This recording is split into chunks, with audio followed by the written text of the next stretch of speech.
El doctor Héctor Chávez Gutiérrez estudió la licenciatura en Derecho e Historia en la Universidad Michoacana de San Nicolás de Hidalgo. Es maestro en Análisis Político por la Universidad Autónoma de Querétaro y doctor en Ciencia Social con especialidad en Sociología por el Colegio de México, Colmex. Cuenta con una estancia postdoctoral en el Instituto de Investigaciones Históricas de la Universidad Michoacana de San Nicolás de Hidalgo. En el ámbito académico se ha desempeñado como docente en el nivel medio superior en el Colegio Primitivo y Nacional de San Nicolás de Hidalgo, en la escuela preparatoria Melchor Ocampo. Docente en el nivel superior en la Facultad de Derecho y Ciencias Sociales y la Facultad de Historia, y docente de posgrado en el Instituto de Investigaciones Históricas y el posgrado de la Facultad de Derecho y Ciencias Sociales. Las y los invitamos a escuchar la conferencia virtual intitulada Reflexiones sobre la representación proporcional en México, que impartirá el doctor Héctor Chávez Gutiérrez este viernes 7 de mayo a través del canal de YouTube Facultad de Derecho UCOL y del Facebook Facultad de Derecho Oficial.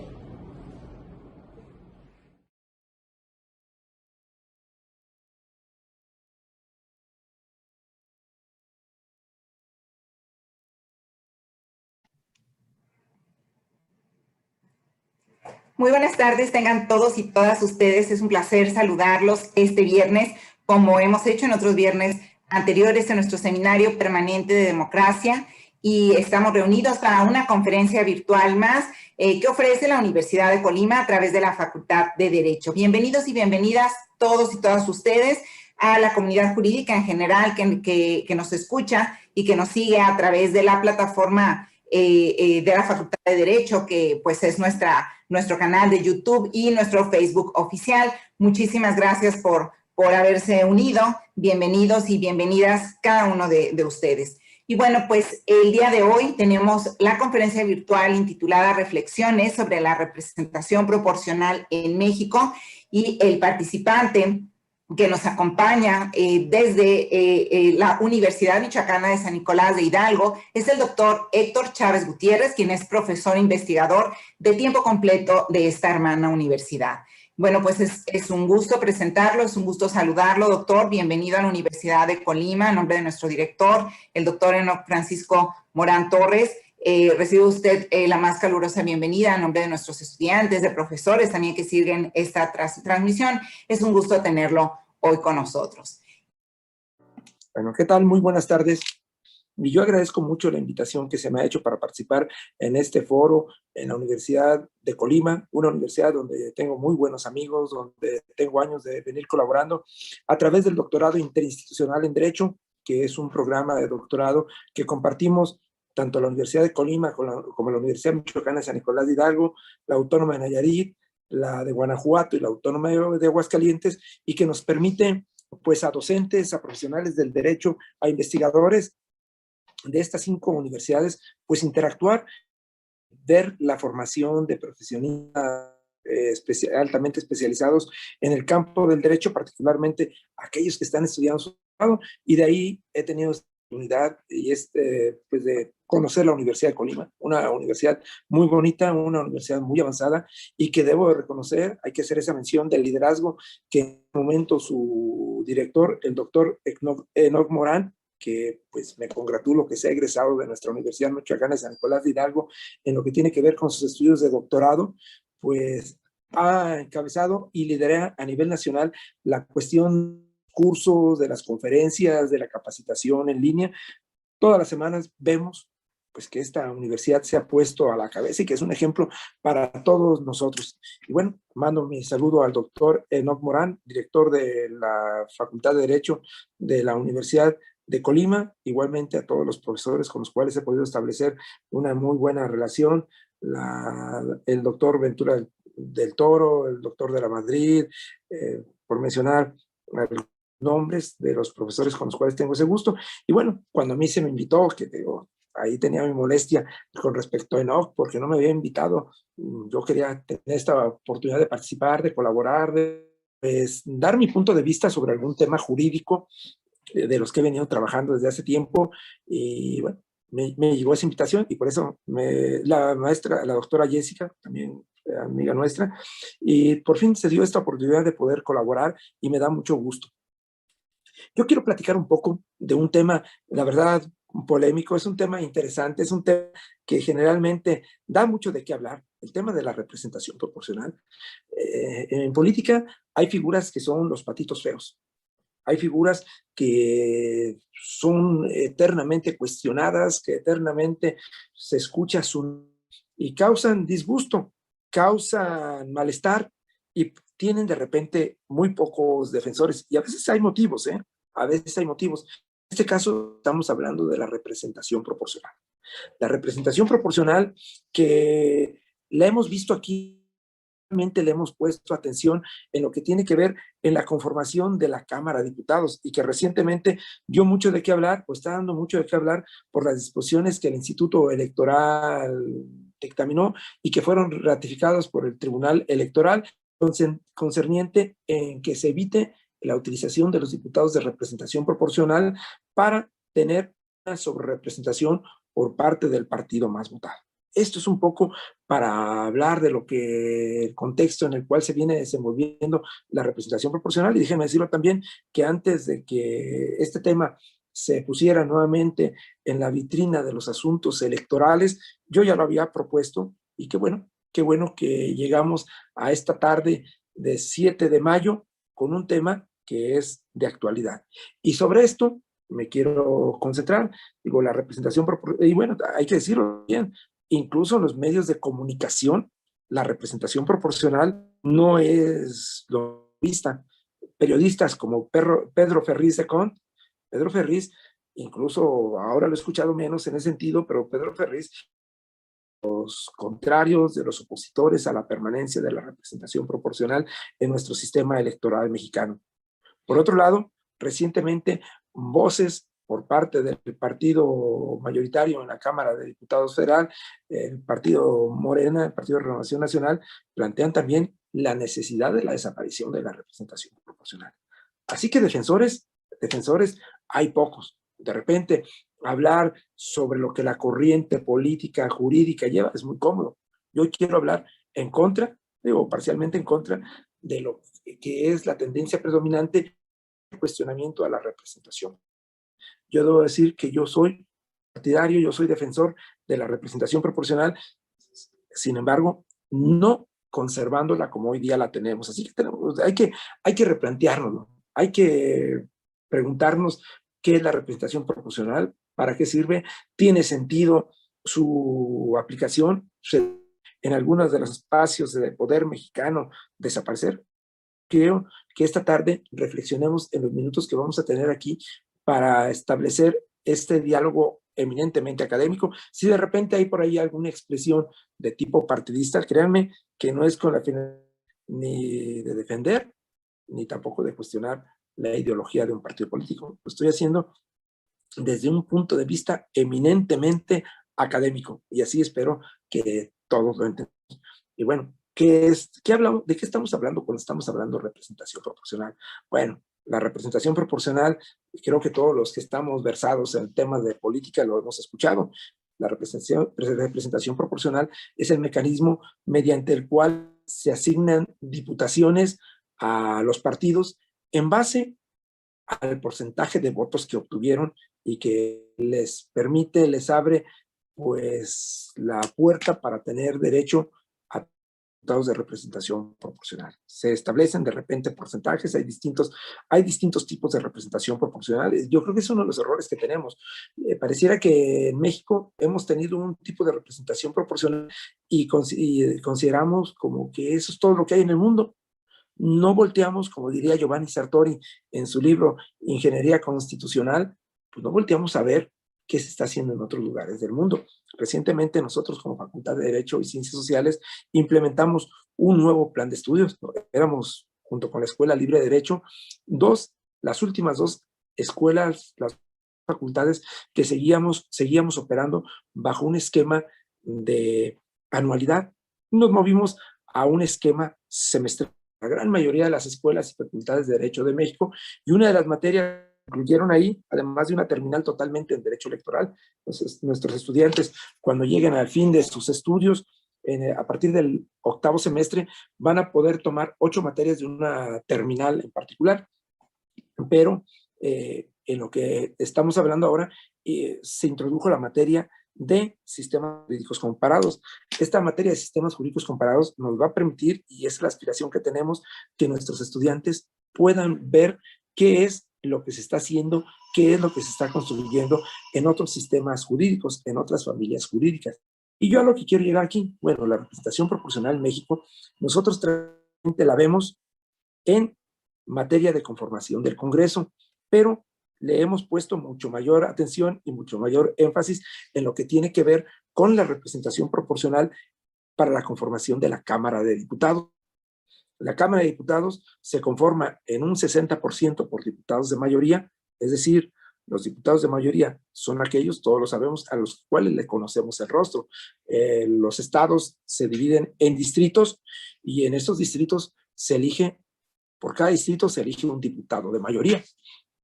Un diputado de mayoría que es aquel que obtiene la mayoría de los votos, que es el más votado, incluso ni siquiera tiene que ser la mayoría de los votos, es el más votado. Puede obtener el 33% frente a un 30% del segundo lugar, frente a un 32% del segundo lugar, pero como que obtiene más votos, como es el primero que cruza la meta, es el que se le asigna al partido más votado. Y ahí no hay duda de quién gana. Y este es un esquema que ha predominado, sobre todo, y sin muchos cambios, en el mundo anglosajón. El mundo, y digo, podríamos decir incluso que está estrechamente emparentado como el common law, con el common law. Habría que ver ahí algunas cuestiones si realmente está emparentado rígidamente con el common law. Los países de una tradición romano-germánica han utilizado más los esquemas de representación proporcional o esquemas mixtos. El sistema de mayoría era el sistema que se utilizó durante muchos años, digo, particularmente en Europa, particularmente en Estados Unidos, que hasta la fecha es el único que se utiliza, y que, vuelvo a decirlo, se divide el país en distritos y aquel diputado que gana en el distrito con el porcentaje de votos que sea, se convierte en diputados. El resto de los votos de las demás fuerzas competidoras que participan en el distrito se pierden en los sistemas de mayoría simple. No hay una utilización de esos votos, y sobre todo en sociedades como son actualmente las que están en el mundo, sociedades donde pues tenemos las manifestaciones étnicas, de preferencias sexuales, de cuestiones feministas, se hacen expresar, se quieren hacer escuchar, ambientalistas, si no ganan, se pierden. Es lo que sucede en sociedades como Estados Unidos. En Estados Unidos, si nosotros creemos que es un sistema bipartidista, al 100% estamos en un error. Existen terceros partidos, pero que están imposibilitados. Pero bueno, vámonos a Inglaterra. En Inglaterra muchas veces sucede que hay partidos que alcanzan a obtener el 20% de la votación a nivel nacional, como son los liberales, pero como no tienen bastiones, es decir, cuando hablamos de bastiones, no tienen distritos donde concentren su voto de manera fuerte, su voto se dispersa a lo largo del país, y teniendo el 20% de la votación, pueden tener un 4% de la representación en la legislatura, en la Cámara de los Comunes. Bueno, eso es algo que desde mi óptica, son de las deficiencias que le podemos encontrar a un sistema de mayoría. Desde el siglo XIX es que se empieza a utilizar, los países europeos primero empiezan a voltear a ver el sistema que se ha llamado de representación proporcional. Este sistema de representación proporcional, ¿qué es lo que permite? Lo que permite es eso que veníamos diciendo. Permite que los partidos, a su fuerza real, a su fuerza social, puedan tener una representación acorde al número de votos que obtuvieron. Así que ahí tenemos los dos grandes principios que hay en el mundo: el sistema de representación, el sistema de mayoría y el sistema de representación proporcional. Hoy día, los presidentes en todo el mundo se siguen eligiendo bajo un principio de mayoría. Algunos van a decir, oye, tranquilo, ¿qué pasó? Hay Francia que tiene la segunda vuelta, la gran mayoría de los países de América tienen la segunda vuelta, pero la segunda vuelta es un sistema de mayoría. Lo único que hace es que en una primera etapa se eliminen a los menos votados, y en la segunda etapa quedan dos partidos y va a ganar el que tenga más votos. Dieter Nolen, este estudioso de los sistemas electorales ha dicho, y creo que comparto su punto de vista, antes teníamos la idea que había un sistema de mayoría, un sistema de representación proporcional y un sistema de segunda vuelta. El sistema de segunda vuelta es un sistema de mayoría, nada más con una mayoría calificada, pero sigue siendo de mayoría. Y desde el principio, desde fines del siglo XIX, en Europa empieza esa tendencia a utilizar la representación proporcional. La idea de que se repartan votos de acuerdo a la fuerza de cada partido. Aquí en México tenemos un antecedente, por lo menos desde el punto de vista teórico. En los años 40, 19, Crescencio Rejón llegó a decir que las fuerzas políticas estuvieran representadas en el Congreso mexicano de acuerdo a su fuerza política a nivel nacional. No planteó, sacó la palabra representación proporcional, pero en ese momento, donde sí había de verdad conservadores, pero eran conservadores que se asumían como tales, que se identificaban como tales y que eran orgullosos de ser conservadores. Lucas Alamán es un prototipo del conservador que es orgulloso de ser conservador, no lo esconde. Y por otro lado, liberales que sí eran liberales de verdad. Digo, ahí, ahorita tenemos siglo XXI, un desvanecimiento de las ideologías, ser conservador y ser liberal queda nada más al arbitrio de una sola expresión, ¿no? En aquel entonces sí eran debates de veras a través de los periódicos, los medios de comunicación en la forma en los cuales se debatían los temas del momento. Bueno, pues ahí se planteaba eso. Se va avanzando y en Europa va creciendo la utilización de la representación proporcional, se va relegando los sistemas de mayoría. En este sentido, como le decía en un momento, los sistemas de mayoría, hoy día sus bastiones son los países que utilizan el common law. Si volteamos y vemos los países que utilizan sistema de mayoría, democracias que utilizan el sistema de mayoría pura, son países que están influenciados por la Gran Bretaña, lo que es Inglaterra, Escocia, tienen sistema de mayoría. Volteamos aquí al norte y tenemos a Estados Unidos con un sistema de mayoría, tenemos a Canadá con un sistema de mayoría, tenemos a Australia con un sistema de mayoría y tenemos a Nueva Zelanda con un sistema de mayoría. Es decir, los países que utilizan el sistema de mayoría son principalmente países con influencia anglosajona. No quiero decir que no haya otros partidos, otros países con características más influyentes de mayoría, son países de habla inglesa, países influenciados por el common law. Así que puede haber ahí una relación sistema de mayoría con common law. La representación proporcional en México, no crean que llegó tan fácil. O sea, en México las cosas no han sido fáciles en lo que tiene que ver con materia electoral. De hecho, la primera representación proporcional que tuvimos en México fue una representación proporcional que no se llamaba representación proporcional, eran los famosos diputados de mayoría.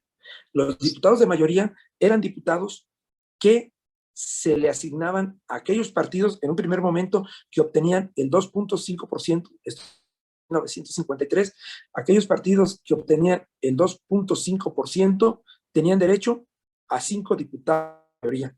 Y por cada 0.5 adicional tenían derecho a un diputado más hasta llegar a un tope. Es decir, había el candado de evitar que tuvieran pues un número de diputados que pudiera poner en entredicho la hegemonía del partido mayoritario.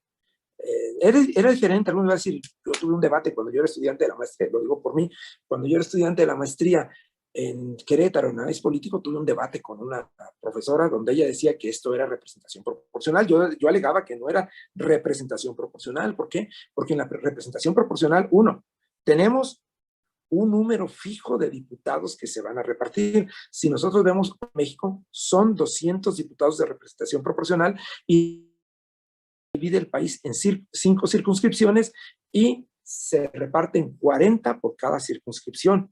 En el sistema de diputados de partido no había un número fijo. Si 5 partidos obtenían el 2.5%, además de los de mayoría que se repartían, se asignaban estos de diputados de partido, pero no había un número que fuéramos a decir, se van a repartir 40 diputados de partido, no.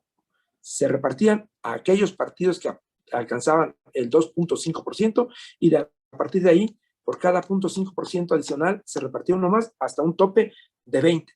La verdad, eran muy pocos. Y además, otra cosa, la representación proporcional establece una lista donde va la forma en que se van a ir repartiendo los diputados. Los diputados de mayoría no eran así. Los diputados, de partido no eran así. En los diputados de partido se establecía, alcanzas 5 diputados, alcanzas 6 diputados, y a partir de ahí se hacía un análisis. ¿Cuál fue tu diputado más votado? Bueno, mi diputado que sacó más votos fue el diputado del Distrito 1 de Yucatán. Bueno, el primero de los 5 que te van a tocar es el del Distrito 1 de Yucatán.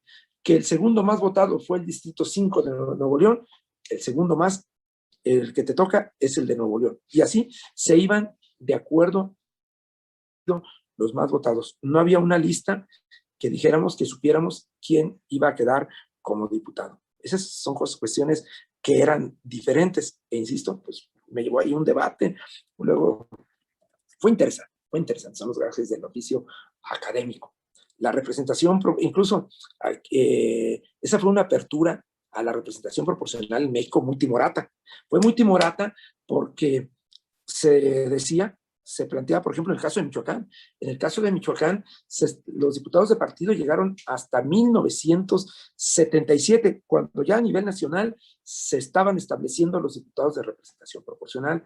Llegan en 1977 a Michoacán y ponían unos criterios que eran imposibles para un partido de aquel momento. Se establecía que para que un partido tuviera derecho a un diputado de partido, tenía que alcanzar el 7% de la votación estatal. Pues en aquel entonces era imposible. El PAN, que era el partido más votado de oposición en los 70s, obtenía el 2%. Incluso la primera y única ocasión que se asignó un diputado de partido aquí en Michoacán fue en esa elección del 77, fue al PT, Partido Popular, al PPS, perdón, Partido Popular Socialista, que obtuvo el 1.5% de la votación, pero como nadie más participó, el PAN no quiso participar, el Partido Auténtico de la Revolución Mexicana no quiso participar, se le dio en reconocimiento, y así lo dicen las actas, tuve oportunidad de revisarlas, por el empeño que le puso. Dijo, más que ser un diputado de partido, más que ser, en todo caso, un diputado de representación proporcional, era un diputado de buena conducta porque había decidido participar el partido. Para obtener un segundo, se tenía que tener un 11% y un 15% para tener un tercero, que era lo que establecía. No, solamente hubo un diputado de partido en la breve historia de estas figuras en Michoacán. En 1977, con la reforma que hay con motivo del proceso electoral de 1976, donde nada más participó José López Portillo a la presidencia, ningún otro candidato, ningún otro partido postuló candidatos. Bueno, lo que vamos a tener ahí es de que el gobierno pues tiene que reactivar, tiene que buscar activar la participación política, y para esto establecen, además del registro condicionado, hoy una figura ya desaparecida, que era una forma de que te doy el registro, pero en la siguiente elección tienes que obtener el 1.5% de la votación para conservarlo. Era como un préstamo del registro. Si no lo conservas, lo desapareces, desapareció esa figura. El financiamiento a los partidos llegó en ese momento. Bueno, en aquellos años, 1977, se establece los diputados de representación proporcional. Se nos decía que se iban a elegir 400 diputados de 300 diputados de mayoría y hasta, ojo con la palabra hasta 100 de representación proporcional. La palabra hasta es significativo porque quiere decir que podían ser menos. La propia ley, la propia Constitución establecía que si un partido, que el segundo partido más votado obtenía 50 constancias de mayoría, solamente se iban a repartir 50 de representación proporcional. Eran una serie de candados para evitar que los diputados de representación proporcional sirvieran para que la segunda fuerza o el conjunto de la oposición pudiera poner en entredicho el poder pues, del partido mayoritario. Y así es como entran los diputados de representación proporcional en México. Entran por la puerta de atrás, con pues muy timorata la reforma, e incluso en ese momento el partido más votado no participaba en representación proporcional. Es decir, el partido que obtenía más triunfos no podía participar en ese reparto de representación proporcional. Eran los criterios de la época. En 1986 viene una nueva reforma por parte de Miguel de la Madrid y se establece el sistema que ahora conocemos. Un sistema donde hay 300 diputados de mayoría, 200 de representación proporcional y los cuales se reparten en 5 circunscripciones. En ese momento se hablaba de hasta 5 circunscripciones, quiere decir que podían haber menos circunscripciones. Ahora se establece rígidamente que deben de ser 5 circunscripciones.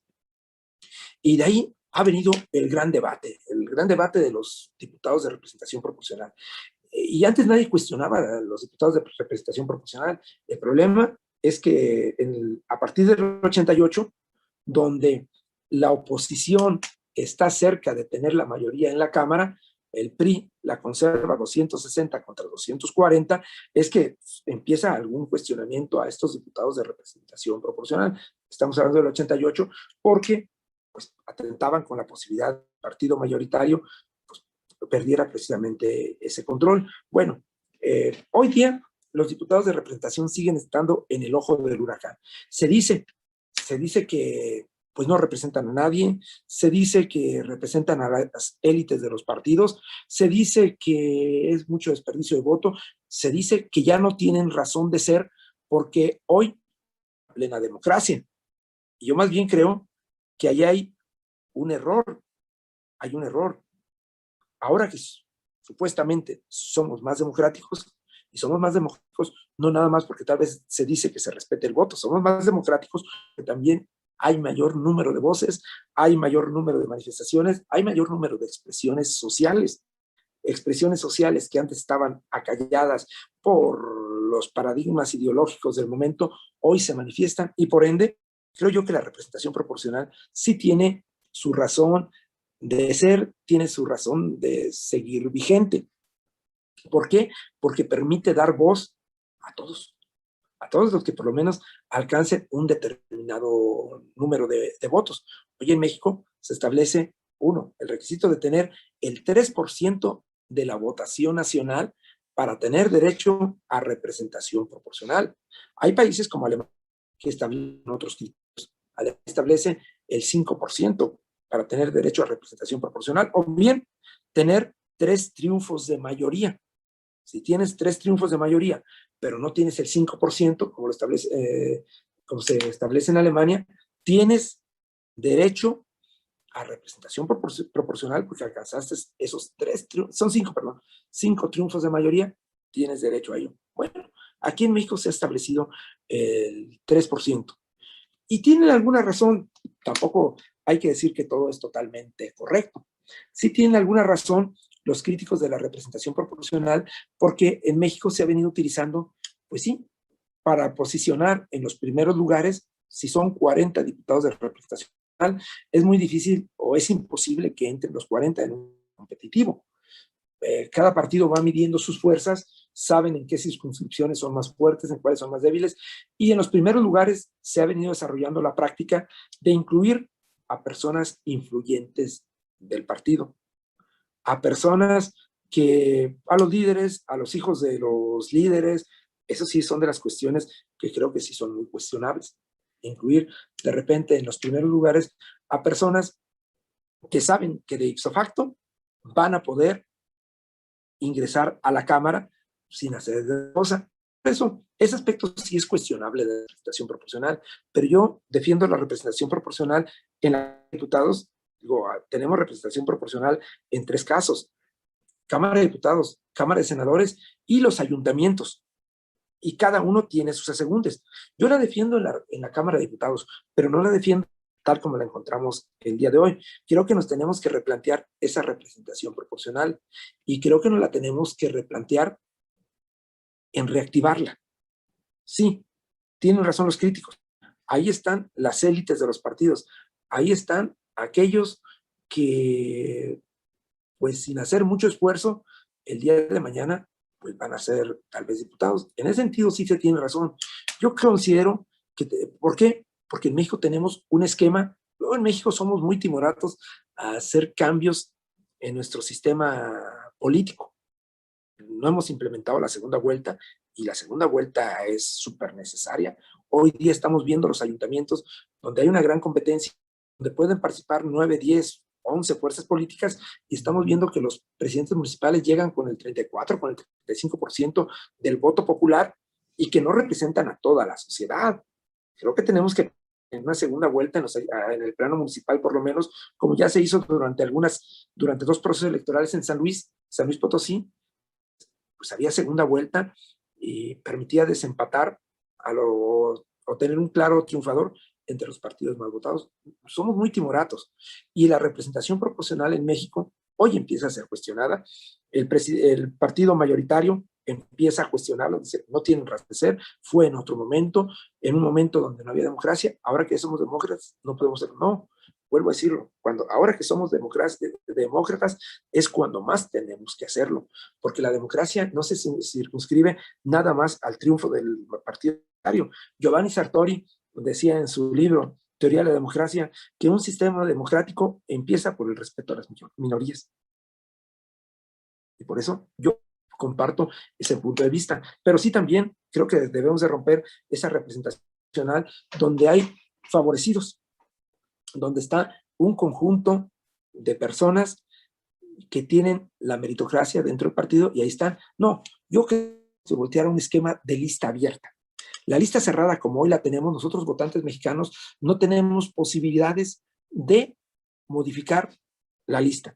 Tal como nos la presenta el partido, así se va a votar.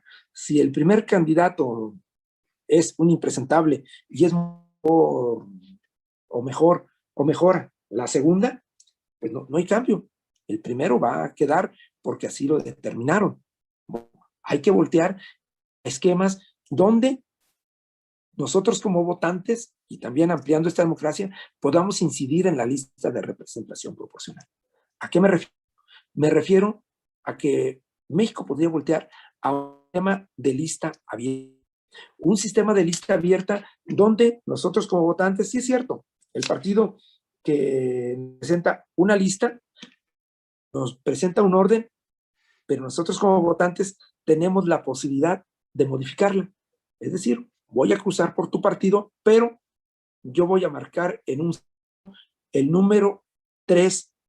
Yo prefiero que el número 3, de acuerdo al porcentaje de votos que obtenga el partido, sea el que entre.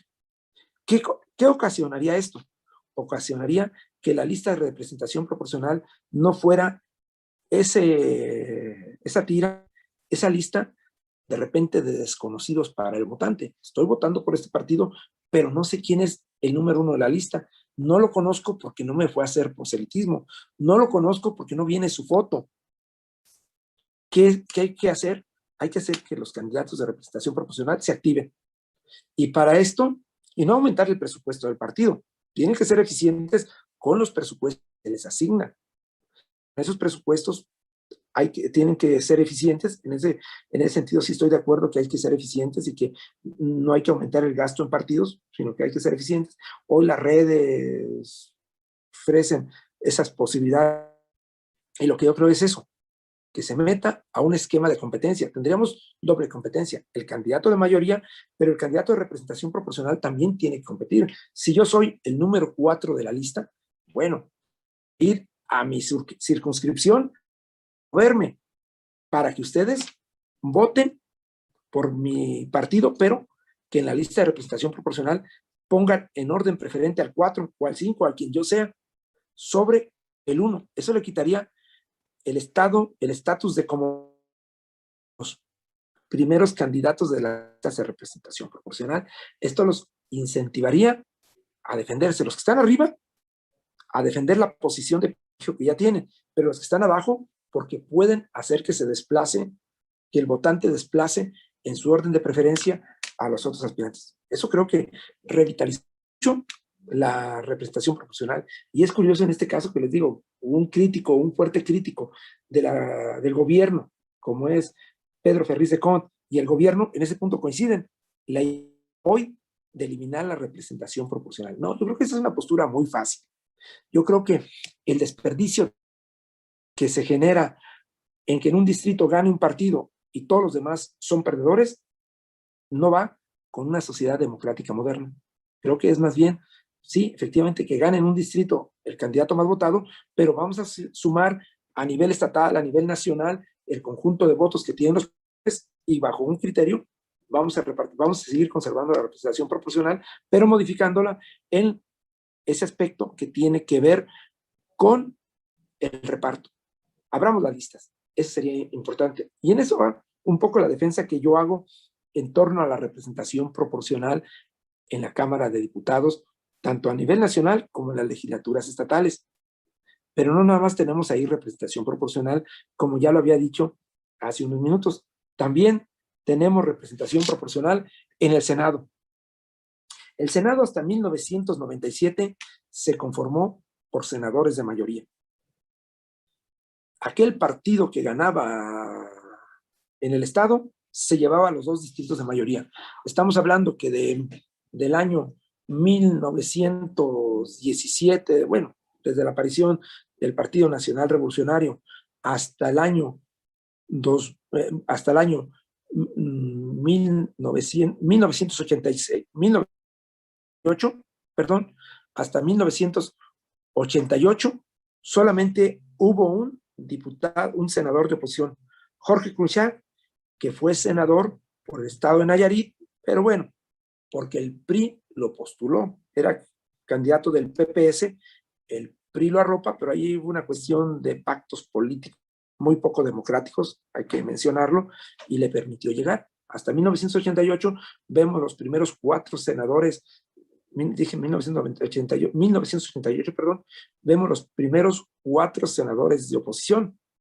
Ifigenia Martínez, Porfirio Muñoz Ledo, que llegan por la Ciudad de México, por el Distrito Federal de aquel entonces, Cristóbal Arias y Roberto Robles Garnica, que llegan por Michoacán. Son los primeros 4 senadores. Y de ahí, bueno, empiezan a tener una presencia muy tenue estos diputados, directores. El Senado, se estableció el Senado al estilo mexicano, pues está inspirado en el federalista escrito por Hamilton, por Hay, en Estados Unidos, y que establecía, bueno, la Cámara de Representantes va a representar, valga la redundancia, al pueblo. De acuerdo a la cantidad de población, vas a tener una cantidad de diputados. Eso le convenía a los estados grandes. Los estados chicos se sentían subrepresentados.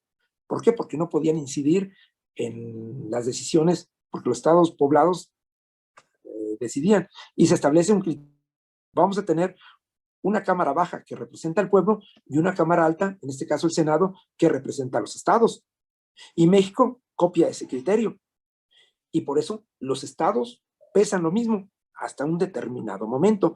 En 1997, con una reforma que se realiza en el periodo del presidente Ernesto Zedillo Ponce de León, se aparecen los diputados, bueno, se establece después, perdón, antes de Zedillo, se establece los diputados, los senadores de primera minoría.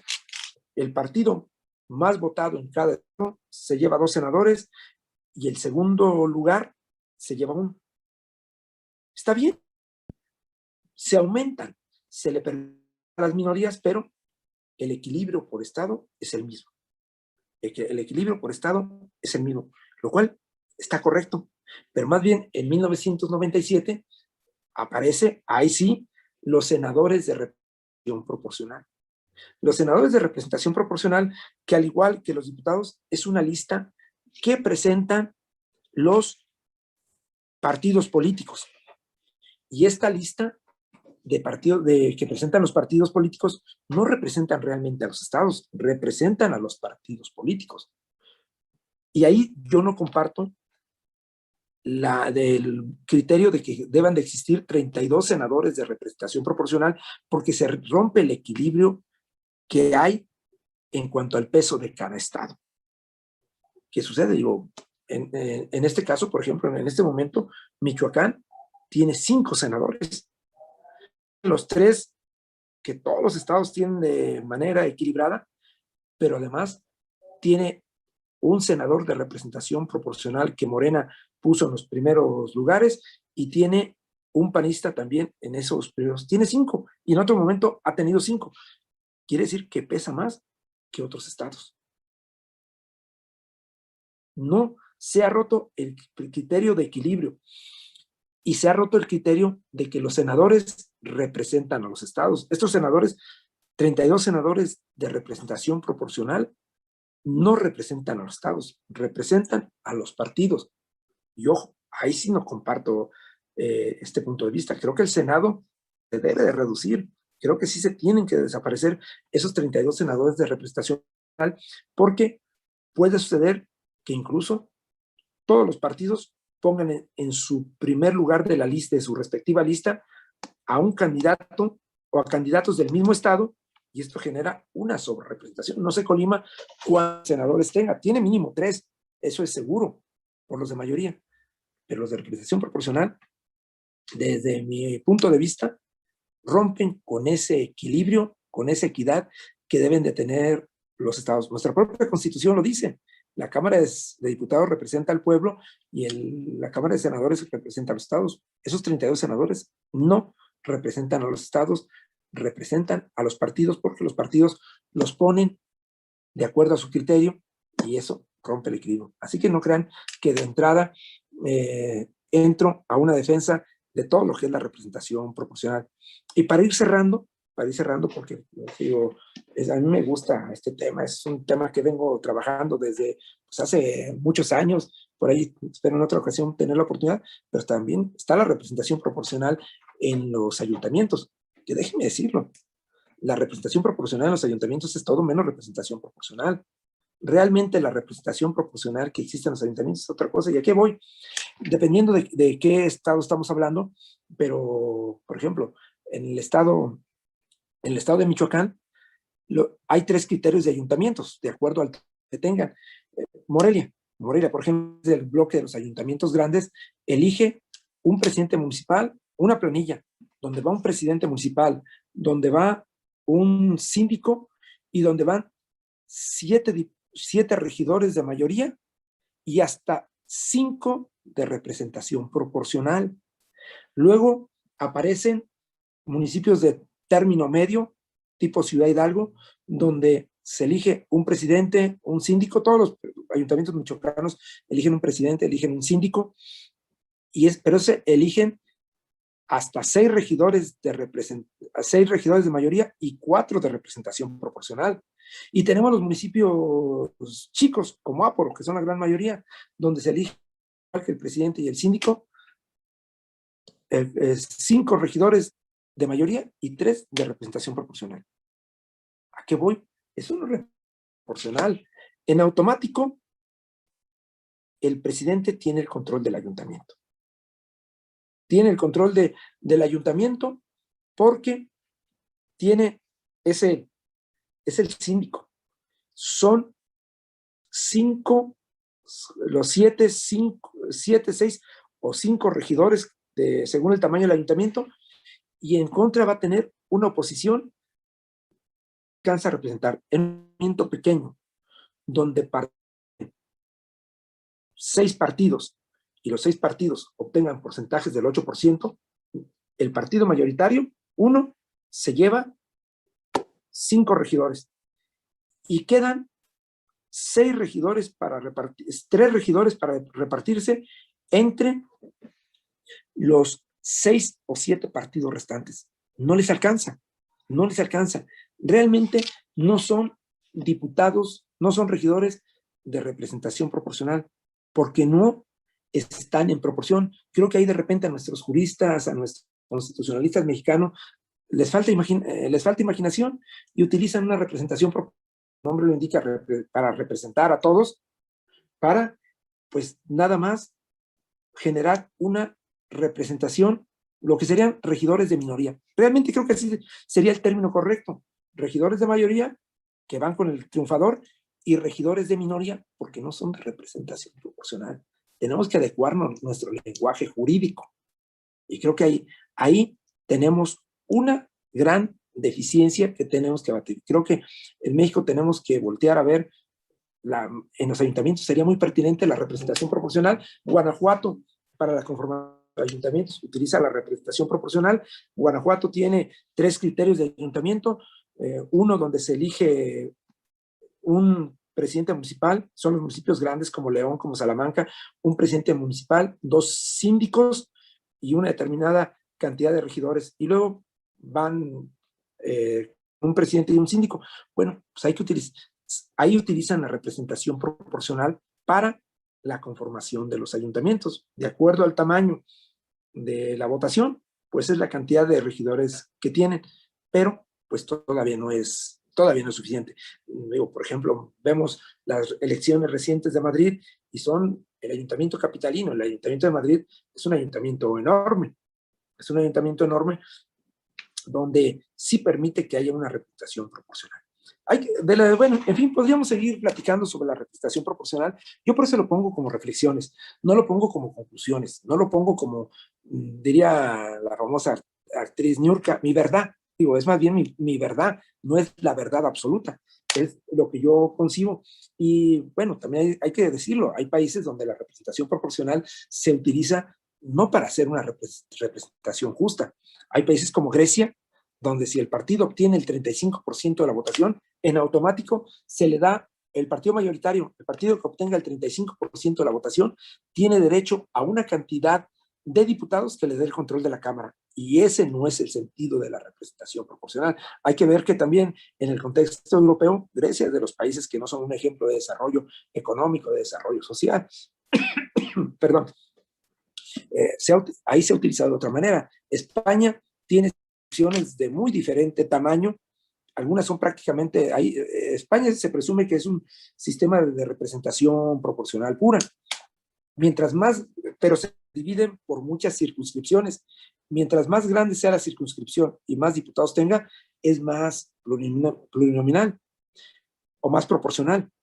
Hay circunscripciones como Ceuta que elige un solo diputado. Pues en los hechos es un sistema Ceuta, y Melilla también son sistemas de mayoría, porque nada más elige uno, independientemente de que España se considere representación proporcional. En fin, yo a lo que voy, para ir cerrando, es que la representación proporcional en México no se reduce nada más a decir que se elimine porque no representa a nadie, porque ya somos una democracia. No, creo que la representación proporcional amerita una reflexión más inteligente, con más argumentos. Sí estoy de acuerdo en la desaparición de la representación proporcional en el Senado.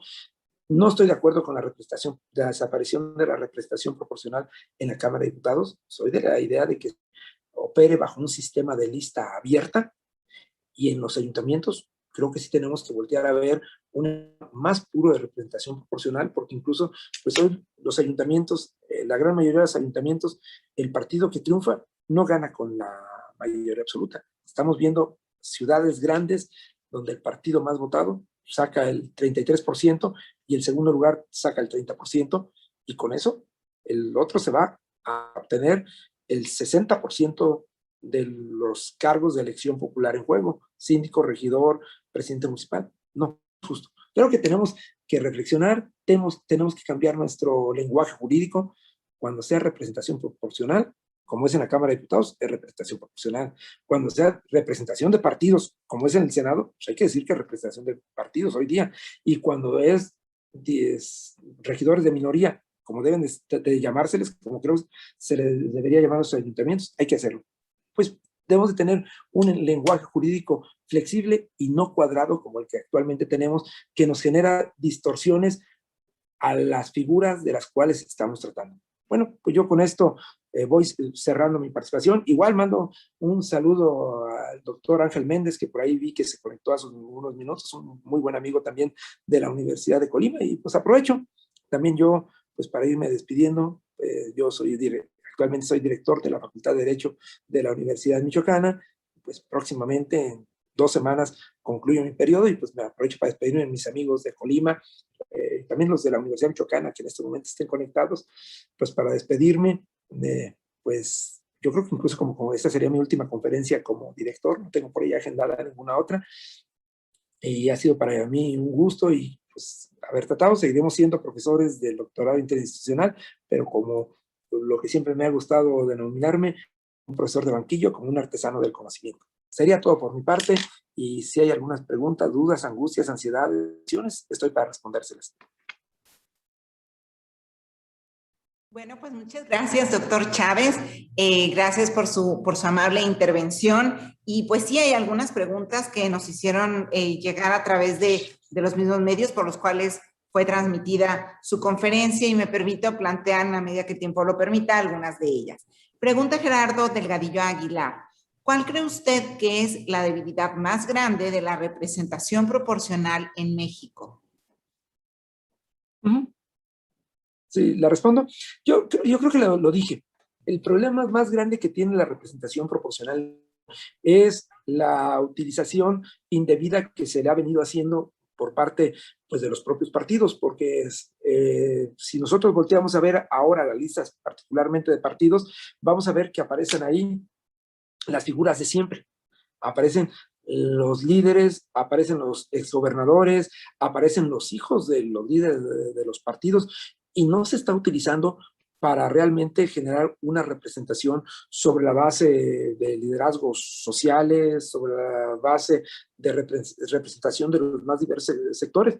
Yo recuerdo un momento excepcional en la representación proporcional en México. Fue particularmente en las elecciones federales de 1997, cuando la lista de representación proporcional de PRD, en aquel entonces encabezada por Andrés Manuel López Obrador, tenía una conformación extraordinaria. No se redujo nada más a representar a los integrantes del partido, a las fuerzas del partido, sino que integraron intelectuales. Un Julio Volvini, profesor del Colegio de México, aparecía en esas listas.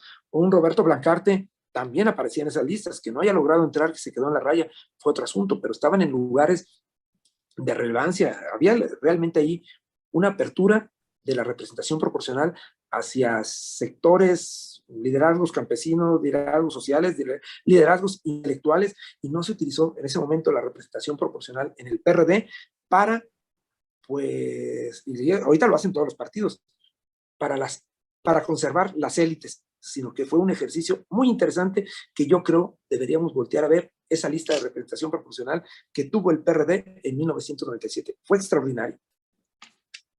Gracias, doctor. Algunas de las preguntas, de hecho, creo que parcialmente o totalmente ya han quedado contestadas a lo largo de la intervención de usted, pero se las hago de todas maneras por si hubiera alguna situación o algún punto que quisiera usted agregar. Dice la señorita Valeria Mauridia Flores, dice, buenas tardes, buenas noches, doctor Héctor Chávez. ¿De qué manera considera usted que debería de ser la representación proporcional en México actualmente? Sí, creo que ya la respondía. Decía yo, la idea sí, justamente de una como en su lista parte final. abierta. Voy a poner un ejemplo, si ustedes gustan, no el más educado, pero Perú, yo recuerdo a fines de los años 90, Perú maneja un sistema de lista abierta. Perú tiene también un sistema de partidos muy flexible. O sea, hay, pues, salvo el APRA, que es el partido por excelencia de Perú. Realmente los partidos peruanos son de poca institucionalización, van y desaparecen permanentemente. El APRA es una excepción, pero en esos años uno de esos partidos fugaces que nada más logran participar en un proceso electoral postuló a una vedette, pero la postuló en el lugar 7 de la lista de representación proporcional. Este partido estaba destinado a colocar 1 o 2 diputados de representación proporcional. ¿Qué fue lo que hizo esta candidata? A su modo, y claro, no la estoy poniendo como ejemplo que así se tenga que hacer la política, pero simplemente pongo que se activan los políticos y se dan a conocer. Pues esta candidata empezó a hacer campaña en traje de baño, empezó a hacer campaña en traje representando a su partido y colocándose el número del cual estaba en la lista. ¿Qué es lo que pasa al final del proceso electoral? Pues que este partido en el cual ella participaba, cuyo nombre no me acuerdo del partido porque fue efímero, logra colocar a un solo diputado, y esta candidata que estaba en el lugar 7 entra, porque se da a conocer, digo, no de la forma más ortodoxa, estoy de acuerdo, pero se da a conocer para entrar. Bueno, pues aquí, candidato que está en el lugar 3, en el 4, no voy a competir contra los de los otros partidos, voy a competir contra mi mismo partido para que el votante se dé cuenta que yo soy una mejor opción que el número 1 de la lista, que a lo mejor es el hijo del presidente nacional de mi partido. No, pues yo soy un líder social, yo tengo ideas, yo tengo inteligencia, me voy a poner a hacer eso. Eso creo que podría ser. Le pregunta Shadia Calva Delgado, dice, doctor Héctor Chávez, ¿considera que son necesarios tantos partidos políticos en México? Bueno, eso ya es de repente es una pregunta bien interesante. Tradicionalmente, y a mí me fascina la cuestión de los partidos políticos, yo he venido trabajando en los partidos políticos, mi tesis de doctorado fue sobre partidos políticos, en este caso pues, fue el PRD y es una temática que me atrae.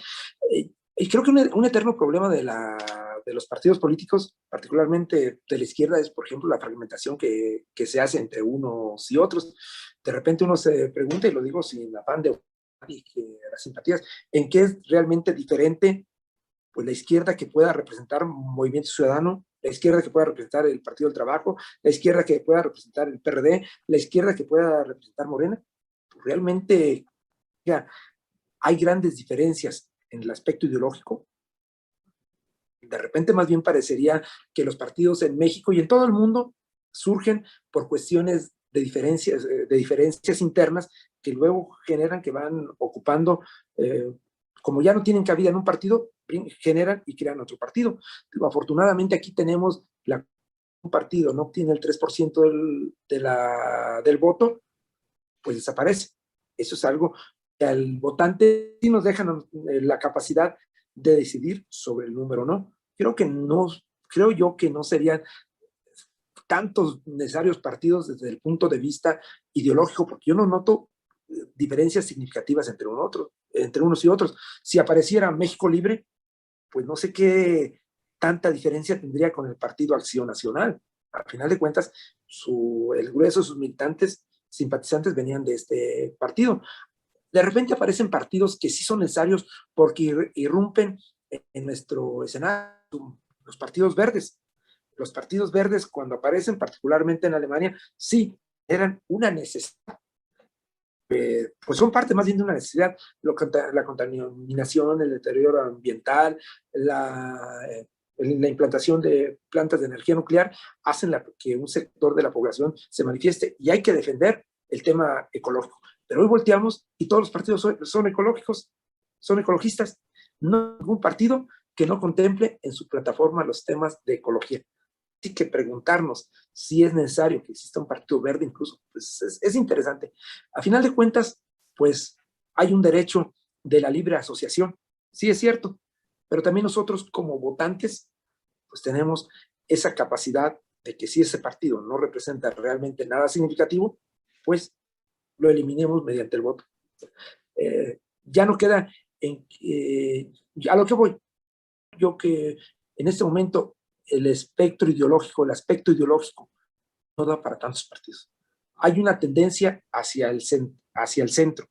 Desde los años 80, los partidos, las posturas radicales han perdido fuerza y es evidente una tendencia de los partidos hacia el centro.